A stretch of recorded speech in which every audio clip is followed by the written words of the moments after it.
Sir ఇప్పుడు కొంతమంది సరిగ్గా నిద్రపోరు. 8 అవర్స్ అంటే కొంతమంది ఎలా చేస్తున్నారంటే మిడ్‌నైట్ 2కి పడుకొని అటు ఇటు లెగుస్తారు. సో ఈ సరిగ్గా నిద్రపోకపోవటం వల్ల కూడా ఈ ఒబేసిటీ, వెయిట్ లాస్ అవన్నీ కూడా జరగొచ్చు అంటారా? వెరీ గుడ్ న్యూట్రిషన్ ఇష్యూస్ అలా కూడా. సో స్లీప్ అనేది కంపల్సరీ ఉండాలి. At a stretch 6 to 8 hours అనేది ఇంపార్టెంట్. అండ్ అలా లేట్ నైట్ పడుకుని మార్నింగ్ 5కి పడుకుని ఆఫ్టర్నూన్ 1, 12 లేస్తూ ఉంటారు. సో అది తప్పండి.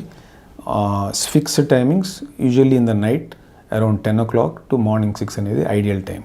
సో ఇలా హెఫజార్డ్ టైమింగ్స్లో పడుకోవడం వల్ల ఏమవుతుందంటే స్ట్రెస్ పెరిగి మనకు తెలియకుండానే కొన్ని హార్మోనల్ సెక్రీషన్స్ బాడీలో వస్తాయి. సో వాటి వల్ల multiple effects on all the organs of the body వస్తుంది. కొంతమంది నైట్ షిఫ్ట్స్ చేస్తారు సార్. నైట్ షిఫ్ట్స్ చేసేవాడికి డే టైంలో చేసేవాడికి చాలా ఏమన్నా ఇష్యూస్ ఎక్కువ ఉంటాయి అంటారు?